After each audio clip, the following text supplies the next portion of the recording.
Welcome back to the Occult Rejects. This episode, we got two bangers with us. We got two big guests and two returning guys that I've only had on the show once, but already love what they brought together, and I can't wait to see what they do together as a team. But before we get to Collin and Richard, let me introduce the other rejects. And we got my man, the Headless Giant. What is going on, sir? How are you? How's it going? You can find me on YouTube, on Twitter, and I've got a bunch of shows. Tomorrow I'm doing the trialogues with Ethan Indigo and hopefully Ricard Calvadio, and we're going to be talking about any sort of topics, and usually they all relate back to each other.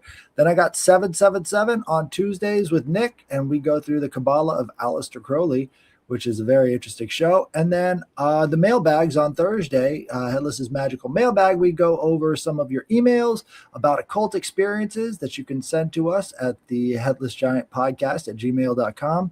And also, we're doing remote viewing, audience participation. So definitely check those out. Thank you. Thank you, sir. Thank you for joining us today.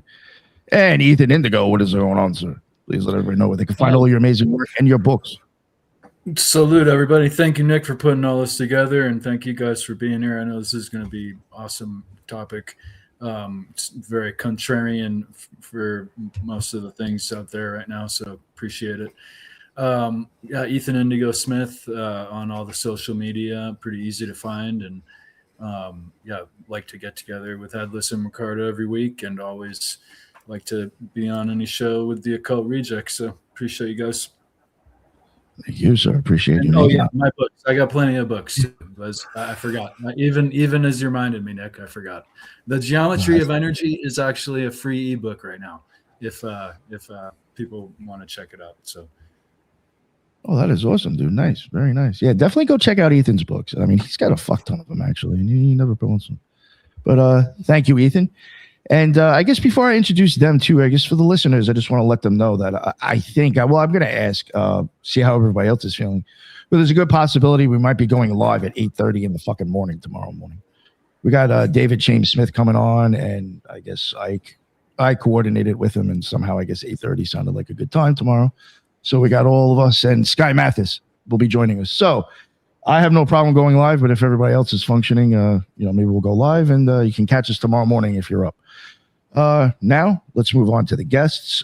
We got Richard Ruach. What is going on, sir? How are you? Please let everybody know where they can find all your amazing work. Howdy. I'm Richard, live from Dranlake Castle. You can find me on YouTube. You can find me on Substack. You can find me on Twitter, or X as they call it nowadays.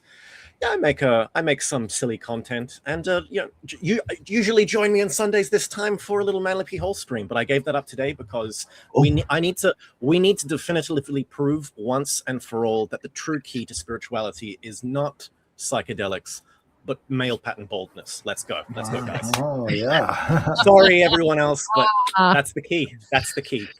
Yo, I shit you not. Earlier, I was thinking, if I came on the show too, I was like, you know how many bald motherfuckers are going to be on the show tonight? I was thinking about that. I was like, yo, is there something up with occultists and going bald? Fucking weird. But Richard, thank you so much for coming on, man. You did a great job when you came on for the Rosicrucianism. Everybody loved you. You're already a fan favorite. So I'm really looking forward to having you back on, especially for this topic. And finally, our other guest, another one who's been on before. I had a great time with the dude. Everybody loved it as well. And looking forward to hopefully working with him more often. Collin Conkwright, please let everybody know where they can find your show and let them know where you're going to be speaking in April.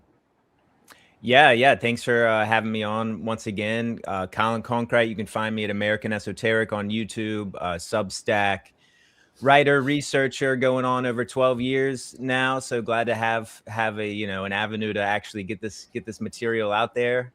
I'll be speaking at the Southeastern Masonic Symposium on April 25th at the Asheville Masonic Lodge. So go check that out. If you look it up, you'll see an Eventbrite link, and there's like digital links. You don't have to be a Freemason to attend. So that should be really, really fun. Mm-hmm. Yeah, definitely check it out. We got Collin Conkwright speaking. Ike Baker will be there. Tom Carter, and the keynote speaker will be John Michael Greer.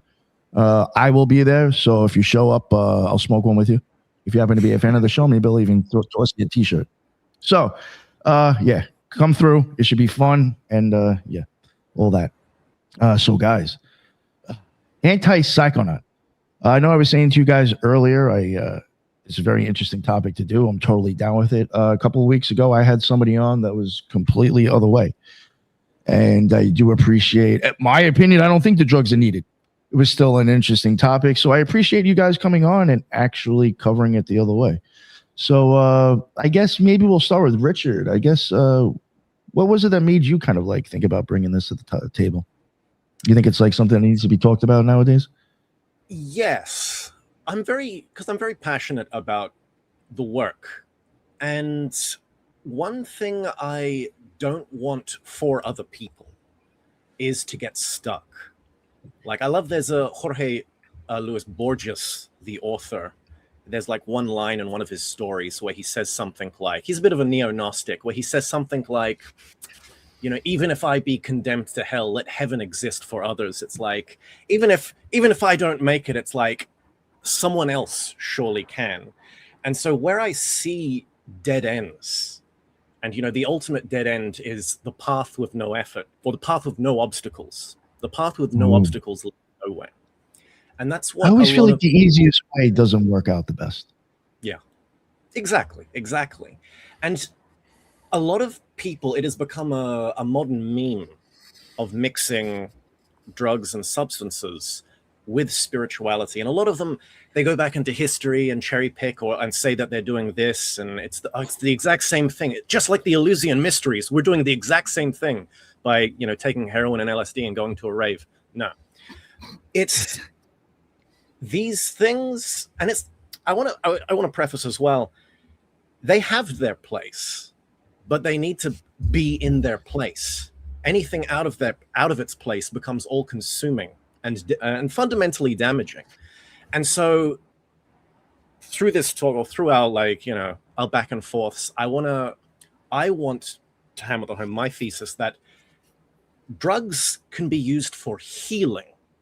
Certainly, psychedelics can be used for healing. There is a therapeutic benefit to these, to LSD, to DMT, to ayahuasca, whatever.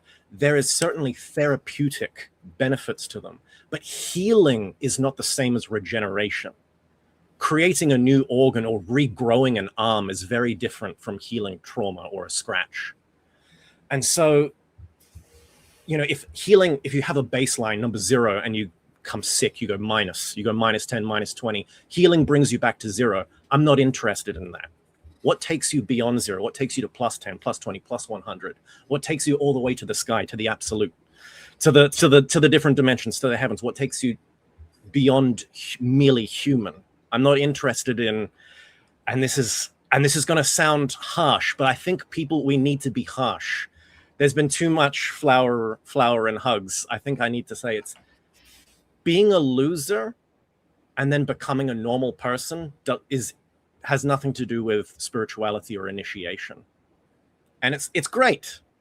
It's great that your cousin, who was, you know, didn't have a job and was a broken person, went to an ayahuasca shaman, and now he's a functioning member of society. But that has nothing to do with initiation. And that's what I hope we can talk about today.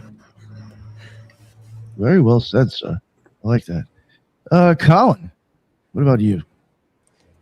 Yeah, I'm pretty much in agreement with Richard on a lot of this. You know, I think the issue is because a lot of folks that are pretty well read in this stuff, and they're kind of open-minded. You know, maybe they'll take a psychedelic and they don't form a super big dogmatic opinion about it. But the issue is sort of always with this kind of dogmatism and whatnot. So you'll get a lot of people that, you know, they'll have their psychedelic experience, but they won't have any kind of natural experience that it sort of equates to that. And then it's really easy from that perspective to be like, oh, this must be, this is what the mysteries were about. This is why people have religion, et cetera, et cetera. It becomes this blanket that you throw on everything. This is usually always an incorrect thing to do with any kind of conclusion, is to just throw it out there as like, this is the end all be all. So the big critique here is against like the psychedelic maximalists, the ones that, you want to say it's all psychedelics. It must have originated from psychedelics. The only time you can see entities and communicate with these other intelligences is during these radical states of being on psychedelics. And that's just reductionary and dogmatic and everything else. And it's just not the case. So a lot of people want to impose that on the Eleusinian mysteries in particular. But of course, there was a lot of other mystery rites and ceremonial rites going around, especially the Eastern Mediterranean, in the ancient world. And a lot of the actual initiates of those mysteries wrote about them, and we have their extracts. Even though we've lost 99.9% of all ancient literature from all the languages, we still have these rich descriptions of the mysteries. And of course, being that they're mysteries, they're always vowed to secrecy to some degree. So they usually the initiates, as we see with Plutarch, even Herodotus, right? They'll come up to this point and then they'll say, we can say no more, right? That's just, Freemasons do that till this day. That's a common practice in these kind of initiatory rites. But from the descriptions that we do have, for instance, the one I'm going to read at some point tonight from Strabo, which is very lengthy, and from a lot of these other descriptions, we get the idea that when these rites were performed correctly. So for like the Eleusinian rites, there was like 30,000 people that could see a certain drama play out. Then there was 3,000, and then it got reduced to like a handful of people that could actually get initiated in the telesterion, right? And so those are the individuals that, when I'm talking about what is happening in the mysteries and these initiation rites, it is that smaller percentage of the initiates there. And the description it basically results in the absence of a fear of death and the coming close to a state quite close to death and realizing immortality. And then you come back with a whole different perspective. And maybe in this visionary experience, you've encountered gods and goddesses and so forth. So that indicates that there's this radical experience going on, right? And here's the deal. If you think it's just a psychedelic, because all it takes for a psychedelic is you just swallow something and then there's an experience after that. But for these mysteries, in some cases, people were preparing for 6 months in advance, right? They're fasting, they're marching, along, they're conversing with people from all of these different countries. They're doing all of these practices. There's a level of anticipation there. It's like hitting you on all of these different sensory stimuli, right? So, for instance, in Strabo's description of the mysteries, is he says that they're performed kind of in accordance with like a festival, in that the candidates, there will be singing and dancing going on over here. There will be an oration over there, deep discussion about something over here. Singing and chanting, kind of getting out of your comfort zone, altering your state of being. Meanwhile, there's all this anticipation there. There's like this group mindset mentality. So all of these, there's no drug that is needed here. These are just like natural stimuli coming in. And, those in and of themselves can lead to these radical experiences, even out of body experiences and so on. And we have good, even modern institutions, let's say the Monroe Institute and so forth. They don't require psychedelics for any of their out of body experience training and this or that. So it's just objectively the psychedelic maximalist argument is just incorrect in terms of the source material and the available scientific data that we have right now.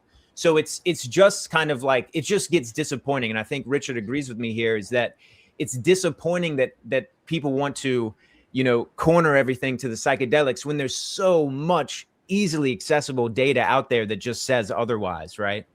And so that's kind of where I begin my kind of approach to this whole thing. Well, fellas, go ahead. Oh, I was going to say that from the sort of alchemical perspective, it's the dose that makes the poison. And living in a democratic society where you've got to change these laws and do this and that so that you can have the freedom to take a substance, what you find is that people are overdosing on the sales pitch for why these things need to be legalized. Whereas if you had, sort of a society that didn't view putting substances in your body like this as being a bad thing, I think the rationale would be to moderate more. But I think it's the sales pitch that really ruins it for everybody, because you have to create an overwhelming intellectual force to get anything done.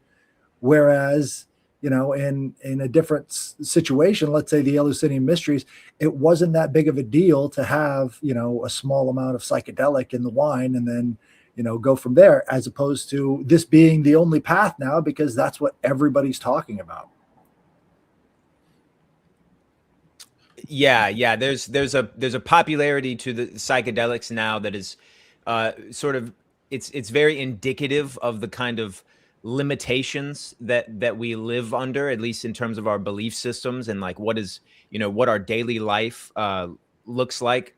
So it's like, the kind of culture that we're in, we're sort of masters of limitations, and we love these easy fixes. We love these quick gratifications and stuff, especially if it meets our physical desires, and if we can, incorporate it into some erotic fantasy and things like this. So that's sort of an abuse of these things. And it's like, it's one thing to do it once or twice and whatnot, but then you can get into a sort of psychedelic induced mental illness. And, so there's a danger aspect of it there, that the sort of recreational community, we need to talk about the dangers here, the set and setting. So apply all of these, standards of safety. But, I can steelman the pro psychedelic argument. I can never steelman the psychedelic maximalist argument that it's only that, right? Because that's clearly not the case. But psychedelics have a place here, and they do occasionally come up in, the ancient literature in these very bizarre, it's like in the Picatrix, there's this thing like, one of the different Hermeses produces this like psychedelic oil by throwing opium and human blood and like sesame oil into a jar with a head, putting it over charcoals for 24 hours, and then, straining the liquid. And if you rub it on it says you will see whatever you want to see. And if you ingest it, you will see whatever you want to see. So it's like, we don't really know what substance he's talking about, but it is at least kind of indicative that, okay, someone somewhere in this kind of milieu possibly possessed some kind of substance that they could see visions with and everything else. But usually when I find these indications of some kind of psychedelic going on, it's not clear. It's not really telling you that the kykeon is, it is what is doing this. It is what is allowing you to like not fear death. It's never that clear. And you would think that it would be that clear if it was the end all be all. And that's the issue, is that like even Brian Murarescu's Immortality Key, we come so far into that book and yet we're so inconclusive. And don't get me wrong, I love the scholarly effort that it takes to try to make these things, let them please continue your research, because I'm interested in finding the truth. And like, if we can't find that the kykeon isn't what, isn't like an LSD kind of thing, then we're sort of going to have to do away with that and get right back to, what the initiates themselves were telling us was going on. So, yeah. If I can add to that as well, one of the other problems with modern society is, as opposed to these ancient societies which had these initiatic cults, in modern society we fundamentally have a materialist metaphysics, and this is incredibly problematic as well, because the ancients saw the spirit world. They had an understanding. They weren't all atheists. In modern day society, there's this reaction against the institutionalized religions. Like, we don't want a priest class regulating access to the other world. But the problem of that, then there becomes this kind of atheistic thing of, does that world even exist? And some people get it in their heads that the only way to kind of break the veil becomes psychedelics. It's almost like this latent materialism within psychedelics. The beings, the ghosts, the goblins, gods, angels, they don't really exist. They're just part of your mind, or you can only use it's something material. It's something external to myself that I put into my interior to change the interior thing. Whereas in the initiatic schools, there were always techniques, a technology, a system, an engine that's internal, that uses the internal to change the internal rather than getting an external force to change the external. So and that's another reason why I react against psychedelics and the use of drugs, is because to me, I see a subtle materialism behind them. It's like, you need to use this to get to the spirit world. Which I think is kind of funny, I think I've seen it said about Jesus and maybe other people, that they were supposedly taking mushrooms and that's how they had their experience. It's just like, yeah, you know what I'm saying? It's just like, oh, well, now I guess you got to do it that way to be like that. It's just like, what the? You can't even give that guy credit and say he did it through meditation. My reaction against that is always, look, buddy, if it really was the be all and end all, the Bible wouldn't exist. The Tao Te Ching wouldn't exist. The Vedas wouldn't exist. There would be no Buddha Sutras because you wouldn't need teachings. There would just be stories of wise men going around popping mushrooms in people's mouths. Like, we wouldn't have any sacred texts because we wouldn't need them. It would just all be mushrooms. It'd just be mushroom tea, different techniques for mushroom tea. And yet we have these sacred texts. We have systems. We have manuals for how to meditate, or for how to do prayer, for ceremonial magic. These technologies exist. So yeah, well, and I'm sorry, Ethan, I think you're about to speak. I was just going to say real quick, just to add actually on what you said, that we are, looking for the quick fix. I think that stems from a really laziness and a lack of taking responsibility for all the preparatory processes that might go into self-development and conscious development that then might have, the bonus of something like a psychedelic ceremony 4 months into the process. It might be a nice influence, but I think it's a matter of just laziness and materialism and so forth, that we're not getting deep with it in the preparation process of itself by itself, and just let's just have fun, and I'll use it as excuse of my Gnostic pursuits. Yeah, and the psychedelic experiences, I mean, they can take you to such a radical place that you might come back to them, and you might come back to reality and be like, there's no other way to get to that level of visionary, get to that visionary realm, or have these hallucinations, that appear like that. Well, schizophrenics would disagree in a sort of way. We don't understand really what's happening there, but like, they are experiencing, at least the ones that I know of, they are experiencing what they're experiencing. It might not be real for us, but for them, it's totally real. And that's why they're in the situation, that they're in. So there's a lot of these aspects here. Like, so it's even the idea that psychedelics, it's not clear to me that they play even like more than a 15%, like 15% of that's high in and of itself. So like, it's lower than I think people think, but I do admire the effort of, certain like PD Newman, for instance. I mean, he does great research to try to figure out where the psychedelics actually have their place. And like, that is commendable, other than just without the evidence here, just sort of saying that it's everywhere. We can find it everywhere.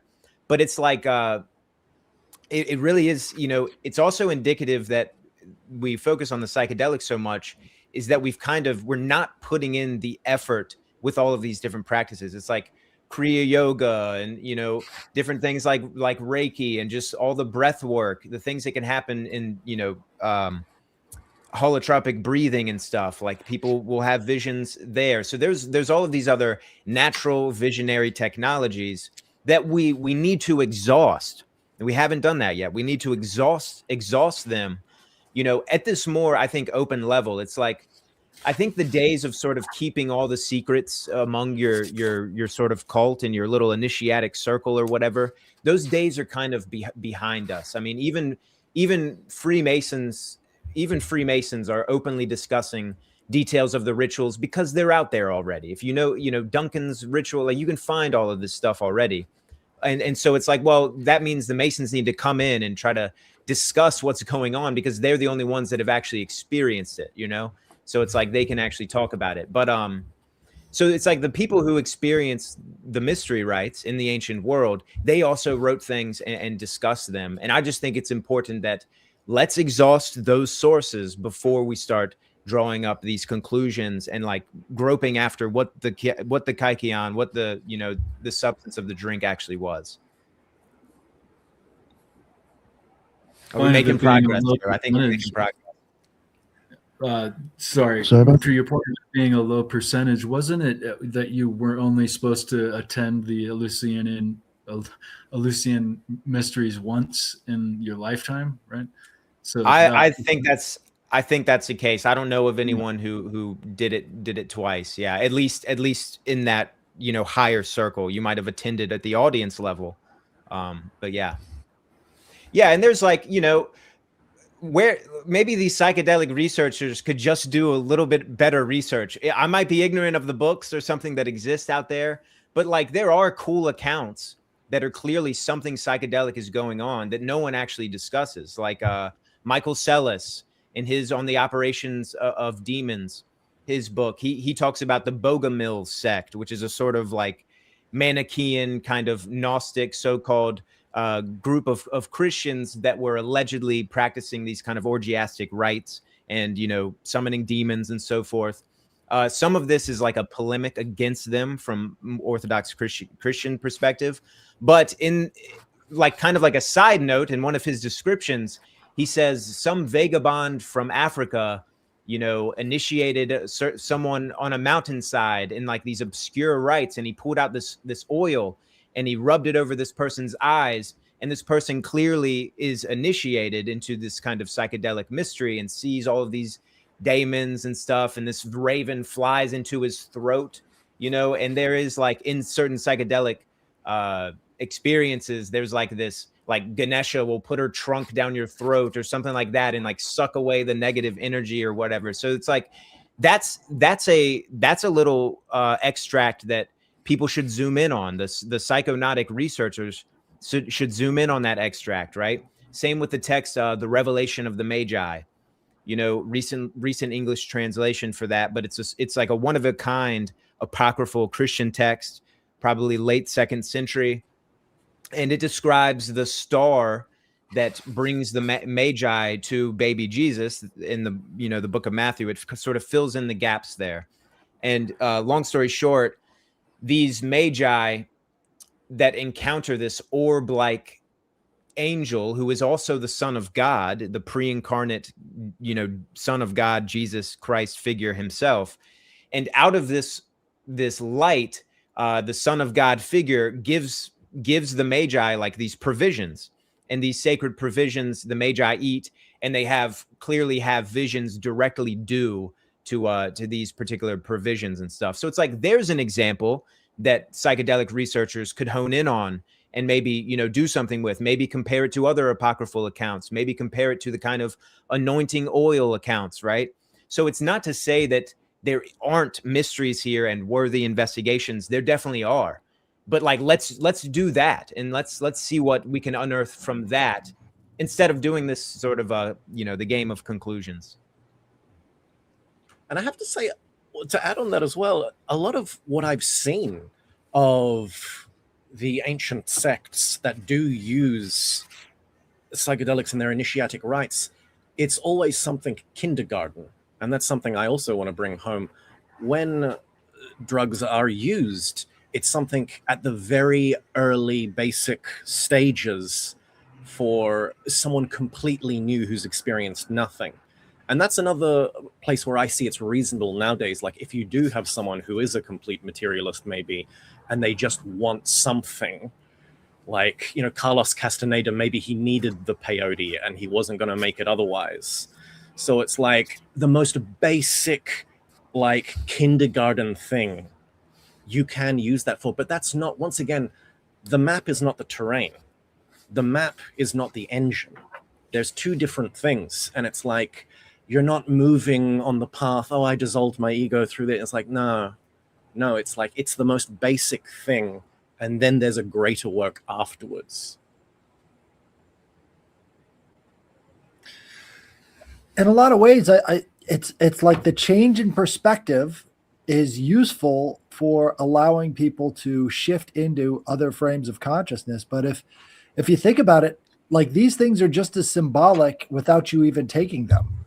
So if you're trying to get in touch with the spirits and you've actually done it before on the substance, repeating that off of the substance should be the goal, because you are actually trying to converse on a normal level playing field with the entities over in that realm. So what they've done is they've mistaken the bridge for the only way across the chasm. And that sort of seems to be the thing with the materialistic elements, is that they don't really have a conception that maybe these things are real outside of the substance. Yeah, there's always that problem of unearned enlightenment, because it doesn't have that those long-term benefits. Whereas someone who's like training and who is coming at these things in earnest and has like the intentions of self-improvement and self-transformation, they're just naturally going to get a better benefit of any kind of experiential sort of catharsis. And it's the reverence. There's also this reverence that we need to bring into these experiences. And it's like everyone who's been to a music festival these days knows that this shit is being done without reverence. It's just like, you know, if you're drinking Bud Light on like 3 grams of shrooms and like also like sucking down a nicotine vape, it's like, dude, that shit's you know, there's a lot going on there. You know, I don't want your commentary. That's party time. That's not trying to have a spiritual experience. That's just party time right there. Right. But it's, you know, there's clearly there's clearly this sort of mixed things where the recreational use of psychedelics is kind of can mar some of at least in the terms of the regular cultural kind of understanding of these things. It's like, oh, well, you know, the ancients were just taking psychedelics. So now the issue is that these big, you know, talking heads and these figures on these podcasts, they're just sort of the Eleusinian mysteries. It was a psychedelic thing. And like, it hasn't been concluded that strongly yet. At the very best, a recent study done on the ergot and their whole mixture showed that there is a possibility that it produced a low grade LSD kind of effect.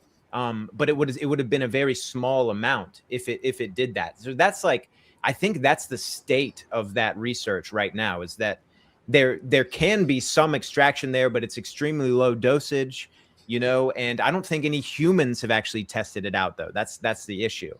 So yeah, there's a lot of these problems, and it would all be solved if people read the books, you know, and went out there and had natural experiences, and, you know, that they could compare and contrast to their psychedelic experiences as well, because that's the thing. You know, I've experienced both, and yet I'm still, you know, pretty strongly like, yeah, I strongly disagree with where this whole movement has taken course. Yeah.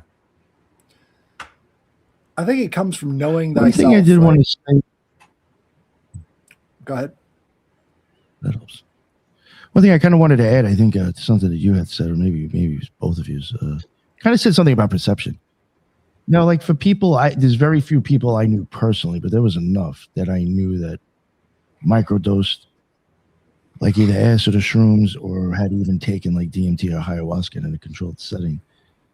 And I'll just be totally honest with you, most of them, their perception of reality completely fucking changed after that. And in my opinion, weird. Like now all of a sudden everywhere he's like related to Palladians or some fucking reptilian fucking races coming into. And I'm just like, what the fuck happened? I'm just, you know, and like maybe sometimes that's not the best thing either. I don't know. But like even another thing I wanted to add, and I wanted to say this earlier, but I'm gonna let you guys go. Another reasons why I find this topic interesting, because I was friends with somebody who was very close to me that was very big into using these psychedelics. And unfortunately, I mean, it is what it is if the kid's even listening to the show.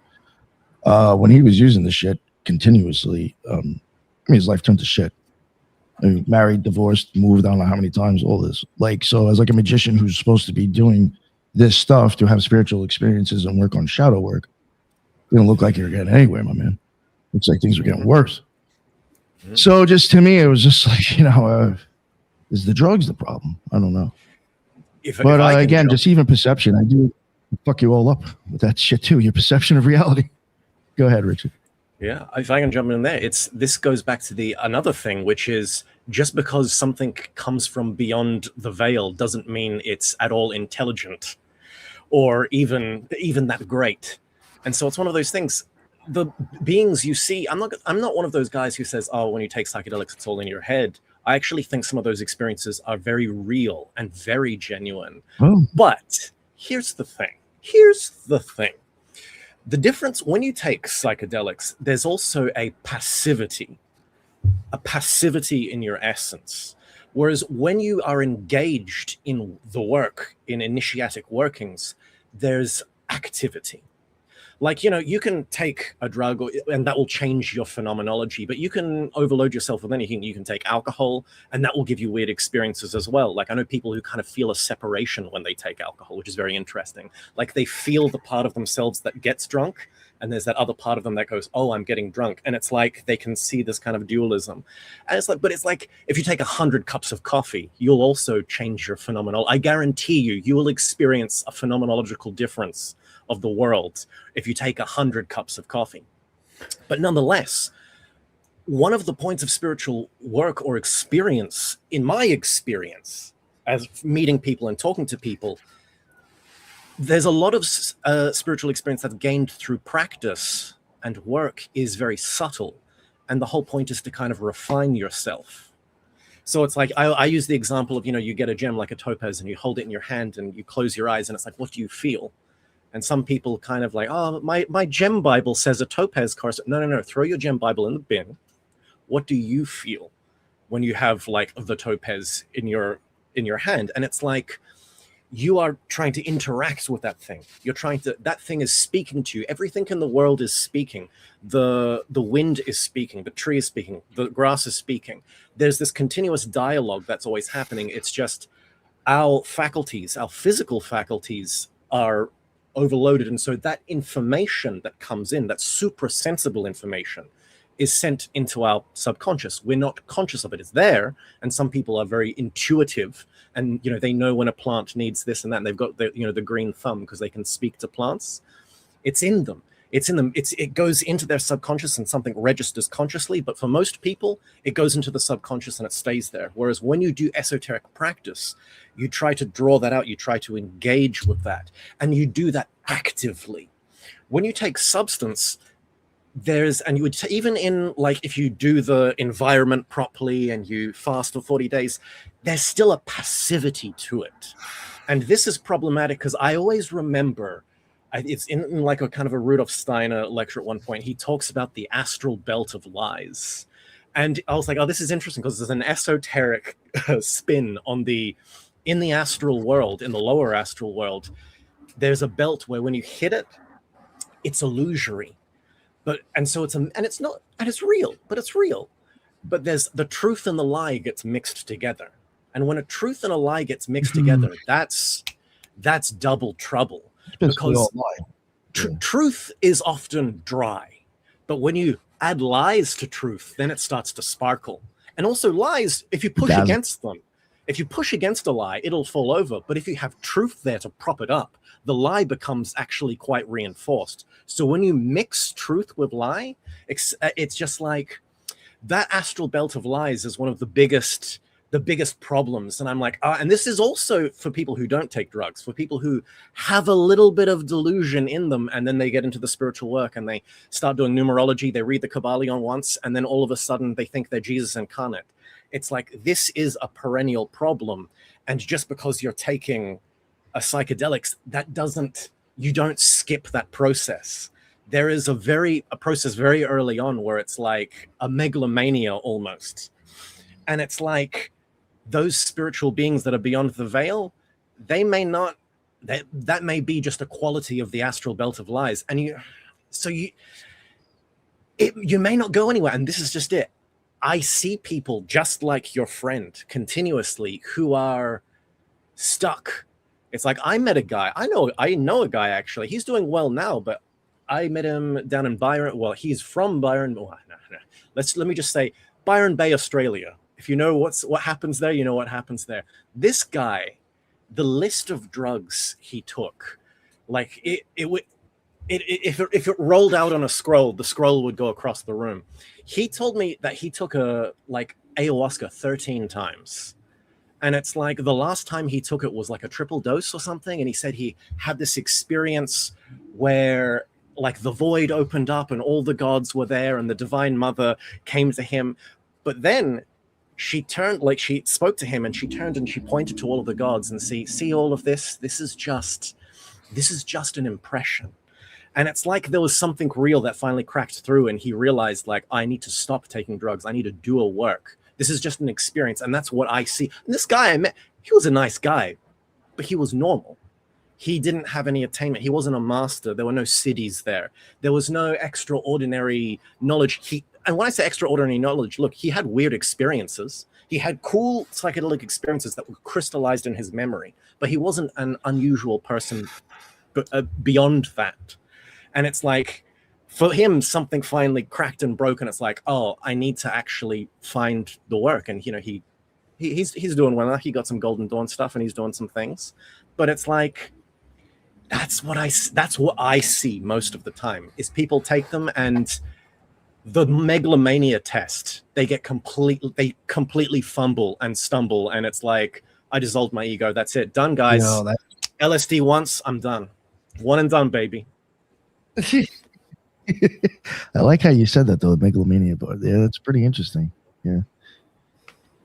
Thank you, sir. Yeah, I once had a festival on my property and whatnot, and try not to get too specific here, but let's just say nefarious people can get their hands on these substances, you know, have all of these sort of unstressed conclusions about how, you know, sacred psychedelics are, and then they're around a bunch of gullible and naive people that don't really think critically about these things, and then they can actually do harm. I realize that this isn't happening like all the time everywhere with everyone uses psychedelics, but it does happen. Like one of my good friends, you know, was given by this total moron like a teeny vial of liquid LSD or whatever, and he was just like, take the rest of it. And, you know, the person who took it was just being too like, oh, you know, I want to be one of the cool kids kind of thing, drank the whole thing, and like, I mean, lost, you know, for the next 8 hours. Like we had him in the car with AC on him, like trying to get him good. Luckily I had like a ER friend that was, you know, on the property too, so it was all good. But he tried to run into our lake, like you know, stripped his clothes down, running straight for the lake, and like we grabbed him and, you know, brought him back down.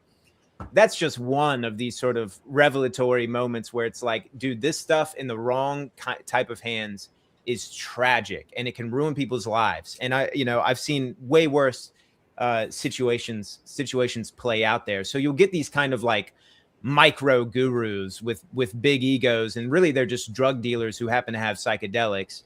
And they kind of, you know, they have like some bro science facts related to the psychedelics on their shoulder, and they're around some gullible people. And then, you know, people are just damaging their lives. And that's when it's really sad. So it's like, whereas when you find, you know, some North American tribes sharing like Yopan tea ceremonies or smoking the tobacco pipe and stuff in ceremony, it is all sort of traditional.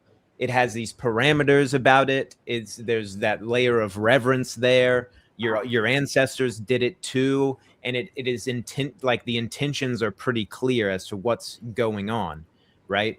When someone in the Lakota tribe or various different tribes in North America set out to do their vigils or their rites of passage, for instance, you know, they would go out with the shaman, and the shaman would sort of say, all right, look, here's what you do. You got to fast for 3 days. We've dug this pit in the mountainside.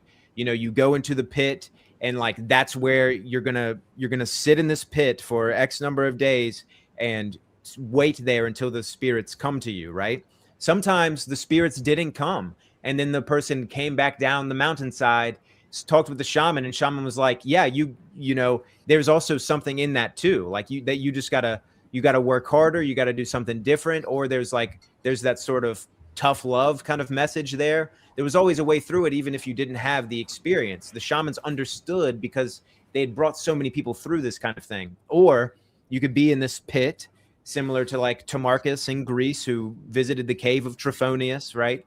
He didn't drink a psychedelic, according to Plutarch, before having his near-death experience, right? Neither did these youths in the North American tribes who go up the mountainside and they wait in these caves or pits or something. And usually they're making a sacrifice, right? When you're fasting, you're sacrificing something, right? They're making this sacrifice, and there's this intention there, and you have to go through this kind of period of darkness, and then something can come through, you know. But these are totally not reliant on any you know, material medium. And that's the idea. It's that our language about natural visionary experiences just needs to get upgraded.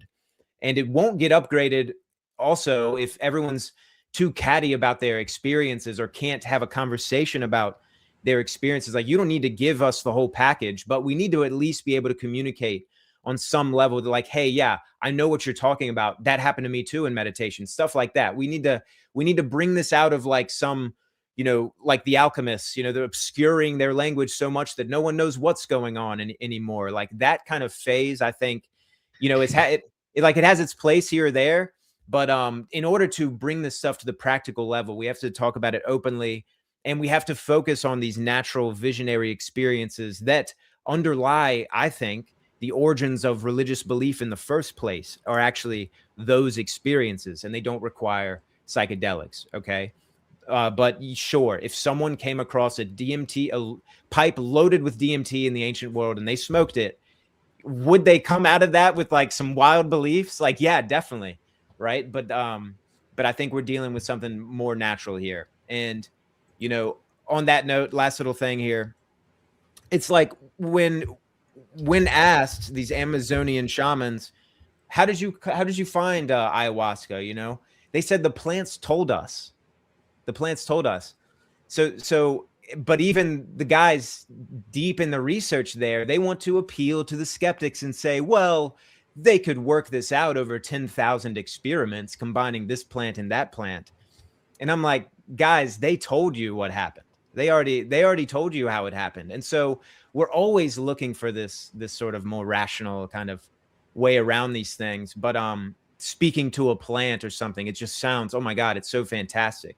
But that kind of clues you into how far away we are from the actual mindset of the people that were discovering the psychedelics that now we cherish.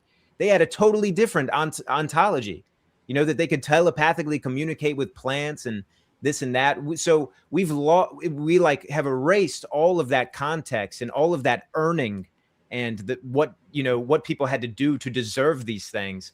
We've erased that. And, you know, so that's why we have to bring it in this discussion, and it's sort of valuable to flesh all of this out. May I add, Nick, it's a great question that you posed, like the kind of delulu that comes about from people even doing a small amount. And I think it, and Collin, what you were just talking about in regards to fasting and ritual preparation, any number of sorts of initiation processes. I think a lot of that adds up to confusion, and the learning process of Kung Fu, Tai Chi, and so on.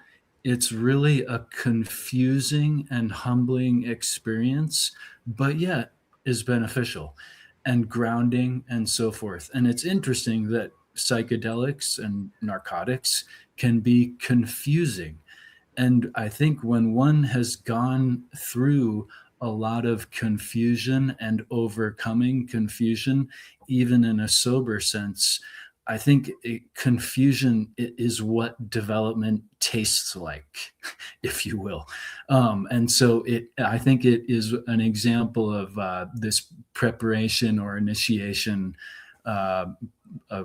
benefit that can help us deal with these things that might bring people into this spiritual euphoria where everything is a sign, if you will, or something akin to that, and not grounded as they proceed.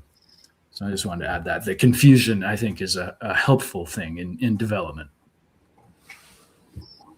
Yeah, I think the shamans themselves would be horrified that people are taking these psychoactive substances inside of a rave. It's like, how are you not riddled with demons at this point? So it's, the different distractions and things that take you off the course surrounding you during these things are very influential on how that, relates to your experiences and how you relate to them. So, I mean, you could change your perception looking at a color.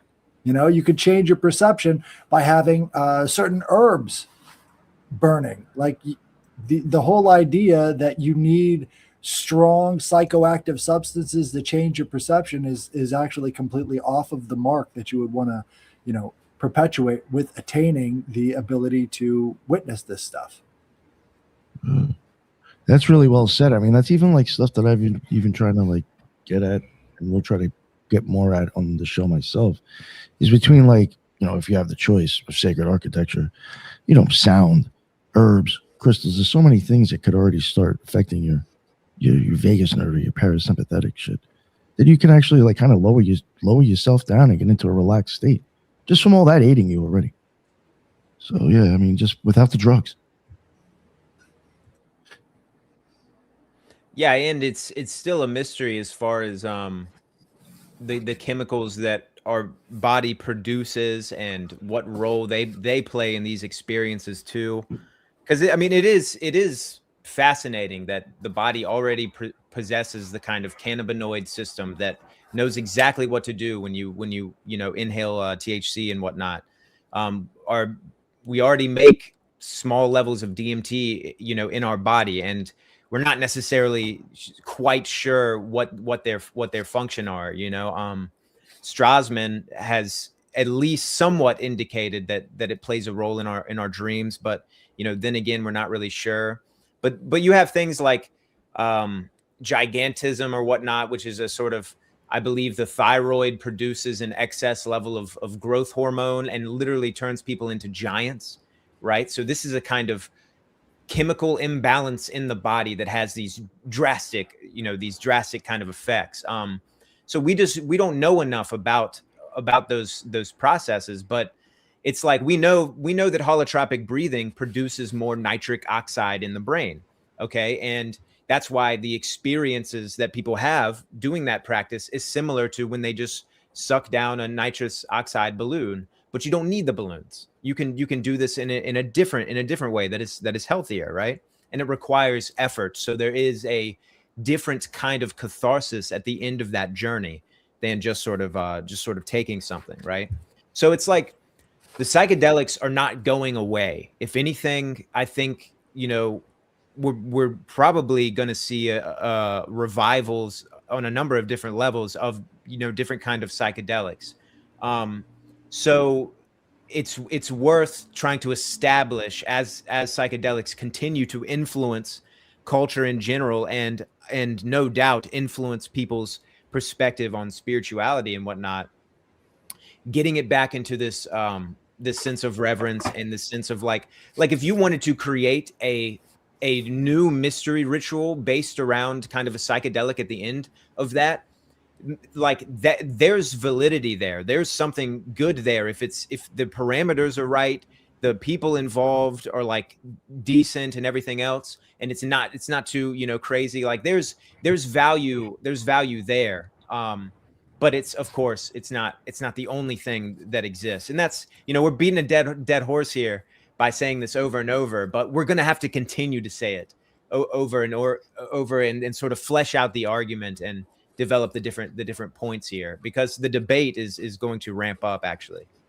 Well, one thing I would even like to point at, I was thinking of while you're talking about this stuff, and that to start getting a little bit on the more conspiratorial side, but this is just my opinion, that it could be quite possible. It's a theory. I'm sure some people might agree that maybe during like certain like music things or the Grateful Dead, maybe not all that acid, or like maybe some of that acid might have been from the CIA. You never know. You know, you never know what that shit, where that stuff was coming from, and if people just being studied, you have no idea. You know, so like I do believe that maybe certain places can get infiltrated by drugs or studies. Like, who's to say this isn't just another one? I mean, that could be another argument for or another division in the community, artificial or natural. Like, if you truly want to be spiritual, just pure natural, baby. You got to go natty. You can't not be natty. And then mushrooms or nothing.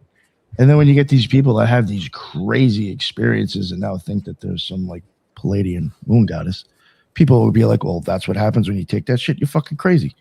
You know what I'm saying? So then it just, it really just makes the whole thing just look fucked up. It's very possible. Very possible. But, no, I've just wondered that. I think another thing I want to mention also in this is the difference between permanent change and temporary change. And this is to go towards also advancement or walking along the spiritual path or something. Maybe I want to just move back a bit and I have these categories I just want to mention first when I talk about this, because some people, they get the wrong impression when I say spirituality. I have these 3 tiers: religion, spirituality, and mysticism. The religious is is the first one, the basic one. Someone who's religious doesn't necessarily care about having a spiritual experience. The Christian who goes to church, he still believes there's something beyond the veil and he draws ethics from it, but he's just religious. He goes to church on the weekend. Someone who's spiritual is a little bit deeper. They want to experience what's beyond the veil, but they may never change in their they may not be necessarily interested in transformation of their self. Like, they may not want, they just want to kind of live life, but also be among the spirits kind of thing. Whereas a mystic is someone who has real experience from beyond the veil and they've actually been transformed by it. The only problem is a true mystic, mystics, they don't choose to be mystics. It's the thing beyond the veil reaches down and grabs them and pulls them upwards. And the counter to that is, on that level, there's something like along the side of that. And that is someone who wants that. They want transformation and they do something to initiate that process. And the thing is, in this class, the experience, the perception is an effect. It's not a cause. The cause is you apply something. So it's like in the East, you do Kriya Yoga, you do this Hamsa exercise where you visualize, energy coming up the spine and into the forehead. And you do this continuously. And then sometimes they say you experience light. If you just take a drug and you experience light in your forehead, so what? That's an effect.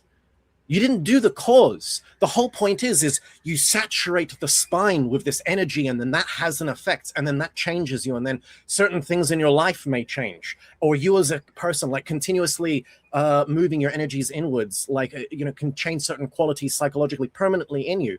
It's like you do the cause and you get these effects. These spiritual things, or I saw this spirit, or I saw these lights, they are effects. They're not important at all, but also they are important in the sense of you've done the practice correctly. And it's a litmus test that you've done the practice correctly. You don't want to be doing a practice wrong for like 20 years. And then it's like, oh, I've been doing it wrong, all this time kind of thing. If you apply a cause, it should have an effect. But if you're just taking a drug and having an experience, that's just an effect without anything.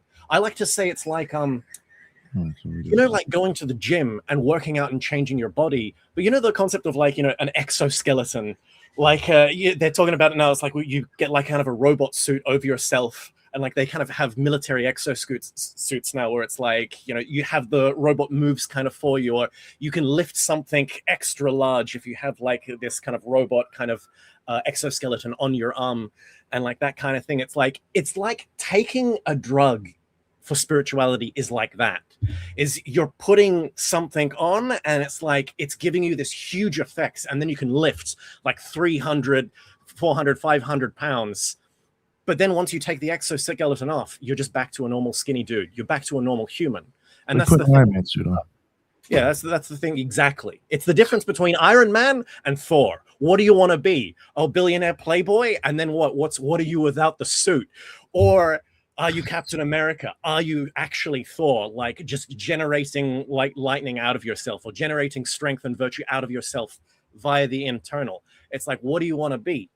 And so it's kind of like I see it, there's no real development. And people always counter that, and it's like, and they always counter that by saying, oh, but it changed me from the, and it's like, no, you're mistaking. You're falling into the healing versus regeneration thing again. Broken people becoming normal is not initiation.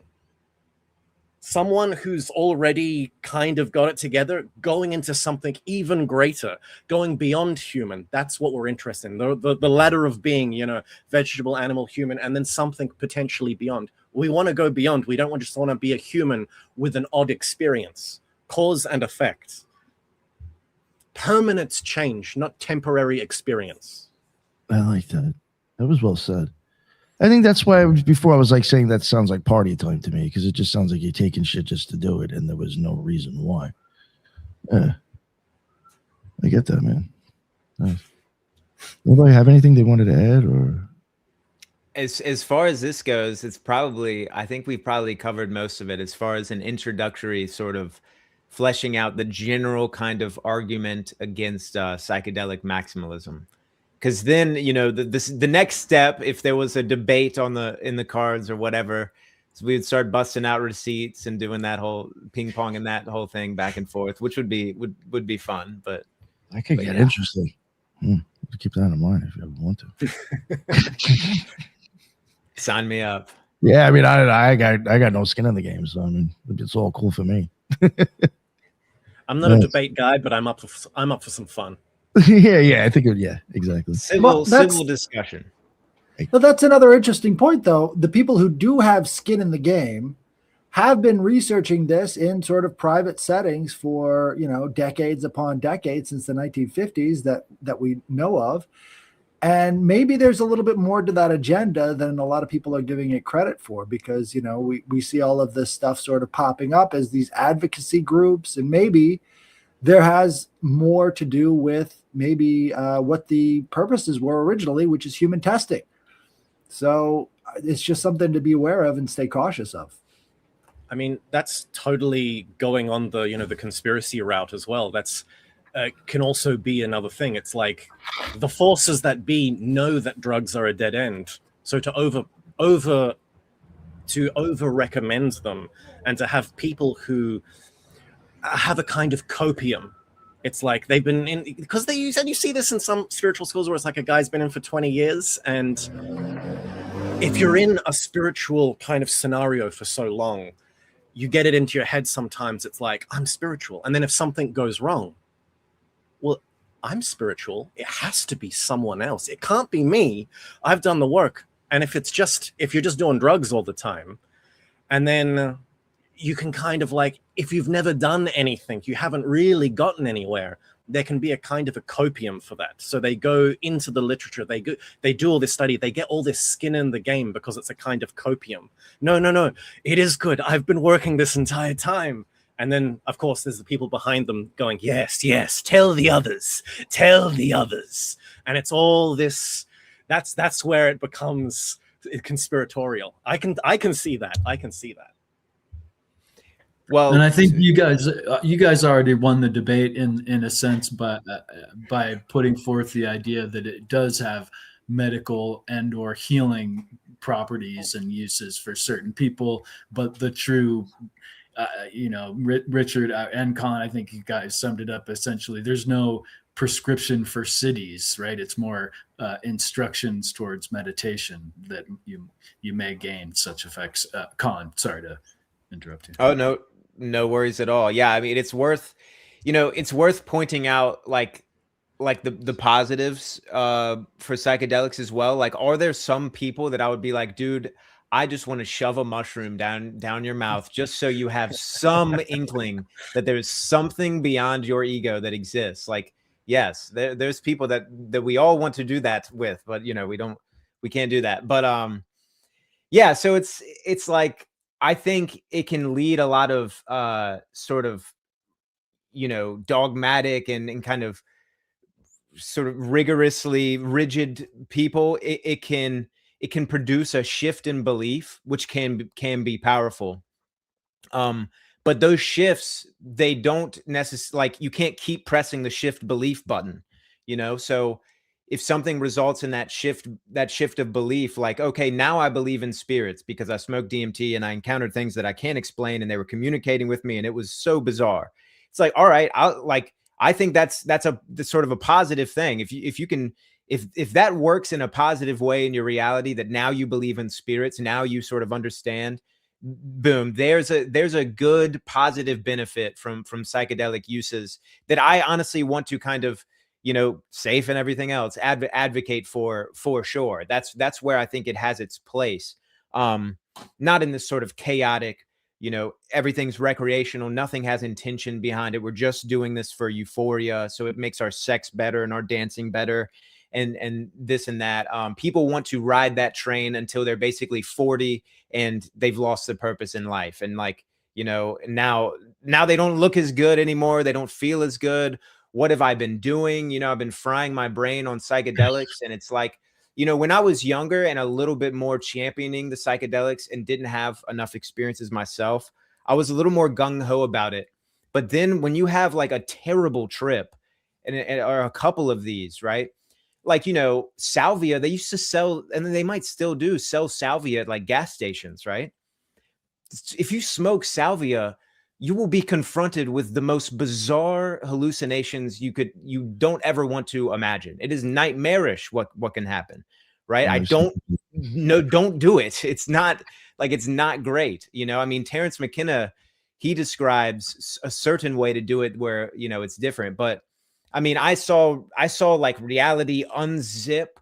And in one instance, there was like 50 different boxes of myself that I saw stumbling. And it was like a hologram of me just stumbling in a yard. And I came back to reality, hitting myself in the face, trying to wake up out of it, So it's like, I mean, it can just, it's like, I don't know what to take from that other than, don't do that anymore. And hallucinations are possible. Right. So it's like, there's only so much we can extract from it. Now with the DMT-X research, I think those guys they're going to get into the territory with psychedelics. And this is the IV drip of the DMT. They might get into a territory that is scientifically useful. And this is, let me qualify that. It's like, if they can encounter an entity in that space and say, here's a mathematical problem, and the entity solves it and they bring it back or whatever, that's kind of what they're trying to do.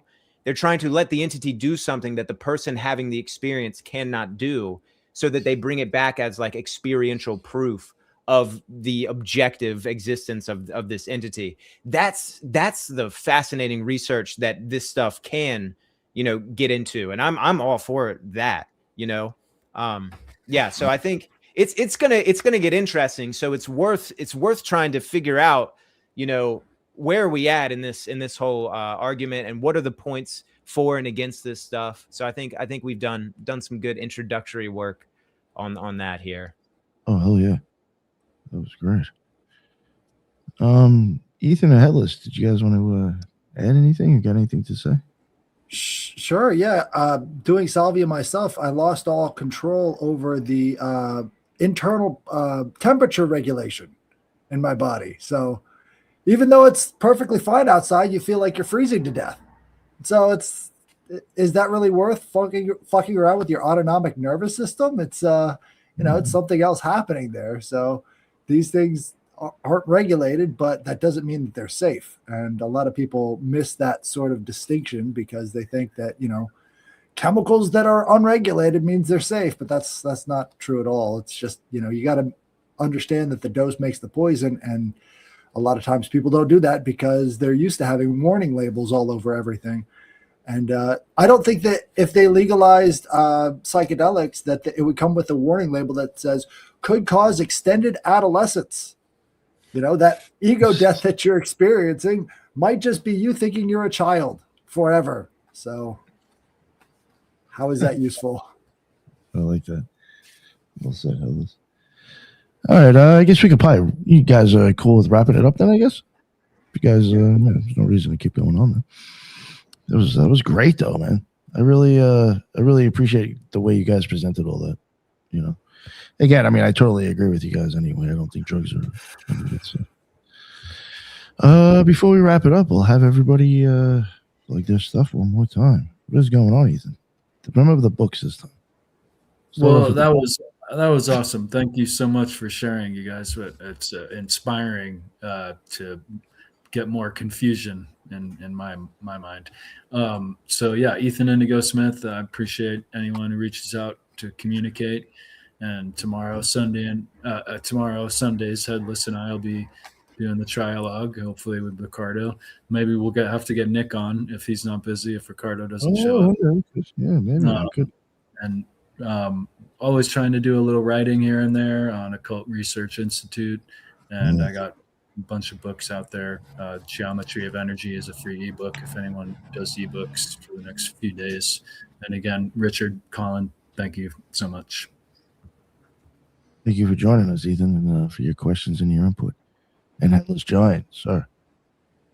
How you doing? You can check me tomorrow on the trialogues at about 10:30 Central, and Ethan's going to be there with me, and it's going to be a great time. Also, I love being the people to be talking about this stuff instead of leaving it up to some of the more duplicitous members of society trying to fearmonger about it, which is not what you need in cases like this, because I think there's that instant sort of like revulsion against the fear mongers that then brings people into it and doing things that are unsafe because they were told not to do it. So I think these are good discussions to have, and I think people should really consider these things from a wider perspective. So thank you very much. No, thank you, Headless. Appreciate it. And we'll start off with Richard first. Please let everybody know where they can find all your work. Once again, you can find me on Twitter. I'm pretty active there. Check out my Substacks. I should probably write a new one. I'm so behind on everything. I got some more videos in the works. Subscribe to my channel. Hang out on hang out for my Manly P. Hole streams. And also, if you're a YouTube member, in the secret chat, we got a little Hermetic study group going. We'll probably do another reading of Franz Barden soon. So look forward to that. Very nice. And yeah, if people didn't catch it when he was on here the first time, I think we talked about Rosicrucianism. If you're into that, go check out the episode. And Collin, please, man, let everybody know what's up with you and people can find all your amazing stuff. Yeah, you can find me on YouTube, American Esoteric. All the links to my socials are on there. I've got a fascinating essay coming up on Arabic Hermetica. And it is a sort of there's a lot of tangled weeds, and it's a difficult and sort of strenuous sort of study because there's not much out there, but there's possibly more Hermetica writings attributed to Hermes in Arabic than any other language. So it's like a huge trove of Hermetica that have they haven't been touched. No one is touching them. I mean, the best. Like the book, The Arabic Hermes, von Blotto's work was published in I think the late 2000s and whatnot. And Walter Scott published, one of the larger Arabic Hermeticas in volume 4 of a book that, it's super hard to get now. And then Hermetica 2, Litwa's version, there's only a couple little, references there. So it should be a fascinating and long essay. So trudging through that material now. Yes. Well, that is awesome. The amount of things in other languages we'll just never know about makes me weep. Yeah. I don't know why I did this, but it was like self-flagellation. I bought this huge German, 1,000-page book in German on the Mason I'm giving a lecture on, just to be like, all right, I'll have this if I ever learn German, but until then, it's just going to stare at me on the bookshelf, Just get a German to English dictionary and start plowing. Yeah. Page by page. You're right. There you go, man. Yeah. But thank you both very much. I thought that was awesome. Really well done, And I thank all the people in the chat too. Everybody who showed up for the live. That's what's up. That's why we go live. And just to reiterate again, it was April 25th, correct? Right, Colin? That's right. April 25th, the Southeastern Masonic Symposium, Asheville Lodge. We're covering the different Masonic luminaries, so different Masons in history that deserve a little more attention and have some sort of mystical and esoteric elements to them as well. So should make for a good day of work. Awesome. Nice. All right. Yes. Well, again, thank you everybody who joined. Again, thank you, Colin and Richard. It was awesome. And everybody in the chat. And until the next one, everybody be well. Later.